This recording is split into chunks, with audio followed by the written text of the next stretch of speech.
The great British actor Charles Laughton may have starred in a bunch of films, but he only directed one, and that one is called Night of the Hunter, which is what I have for you today. It stars Robert Mitchum, Shelley Winters, and the famous silent film actress Lillian Gish. This film right here is okay. There are lots of films that I do love, but I still find to be overrated. And this is a good example of it. And I'll get into why. Sometimes films suffer a fatal flaw or a near fatal flaw. This one falls in the latter of that. Now, Robert Mitchum has done quite a few huge films that are deserving of him being called one of cinema's greats. Yeah, this one isn't my favorite. My favorite Robert Mitchum flick is actually El Dorado with John Wayne, but this is probably his best performance. I say probably because I haven't seen every one of Mitchum's films. Like I've seen Out of the Past and Cape Fear, but this one right here is the most thematically rich out of all of them. It's the one that has probably the most depth out of all of Robert Mitchum's films. Yeah,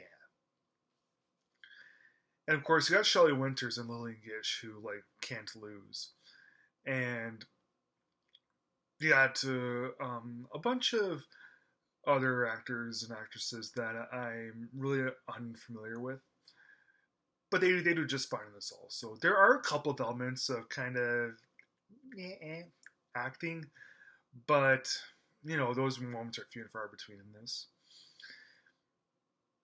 They really don't. Those moments don't really bring down the film as a whole, which is good. That's just a minor little nitpick.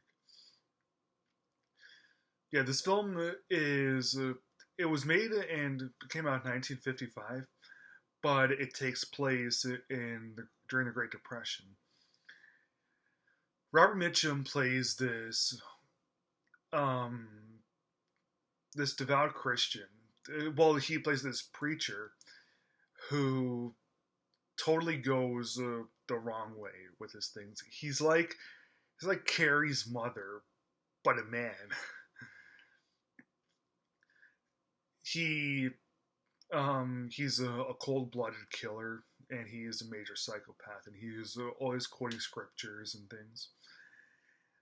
One really good thing about the way that Charles Laughton directs him is the clothes that he wears and the lighting on him. Yeah, this film, like the way that Laughton composes each shot, it is quite impressive. But of course, he'd been around films long enough where he was able to learn the tricks of the trade, and the way that he's able to do Robert Mitchum's character, it is really cool. So there's this family named the Harpers. Shelley Winters is the mother, and her husband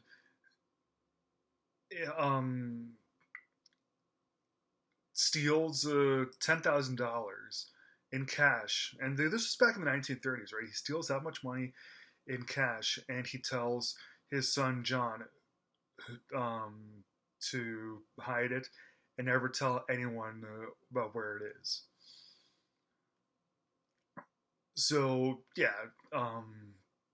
Mr. Harper gets sent to prison and he's sent to die, and John keeps the whole thing a secret about where the money's stashed.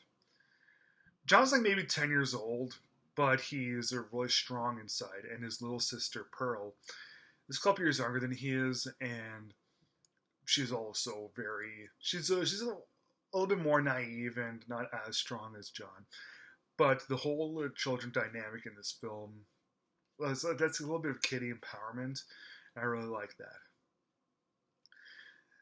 So yeah, eventually Robert Mitchum um, gets a hold of the Harper family and actually marries the Shelley Winters character.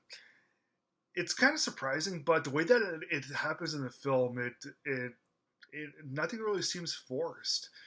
I mean, like he's able to use the Bible as a means of persuasion, and he got a bunch of people around him saying that that's a really good idea. Yeah, that's a really good. That's a really it's a good move for this film. The use of religion as a means of persuasion and as a means of power.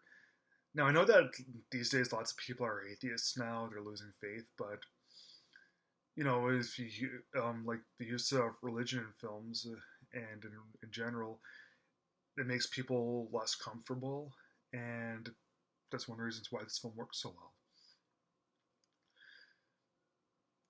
Now, Now, Robert Mitchum's character was on the inside, like he was in prison, and he shared a cell with Mr. Harper, and he knows that the money's hidden somewhere. So um, after Mitchum gets released and he marries Shelley Winters, he's determined to get that money once and for all.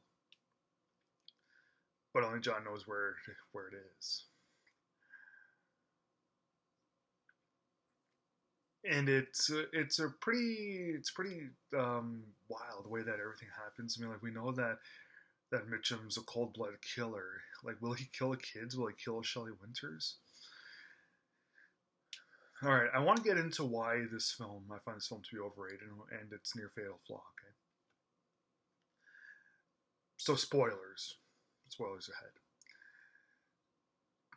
Um, Mitchum kills Shelley Winters. The kids suspect that he did it, and end up they end up fleeing. It's pretty frightening the way that everything happens, but it's still very well done.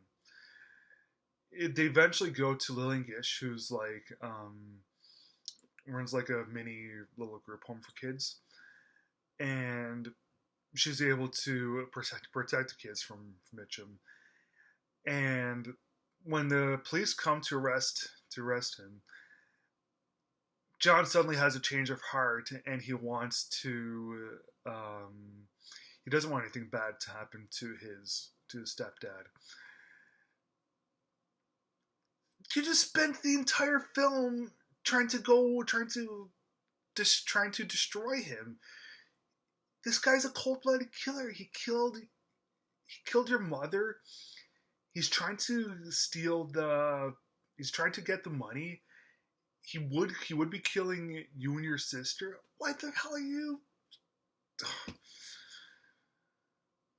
Yeah, I thought that was just a major flaw in this film. Despite the movie having a true sense of eeriness and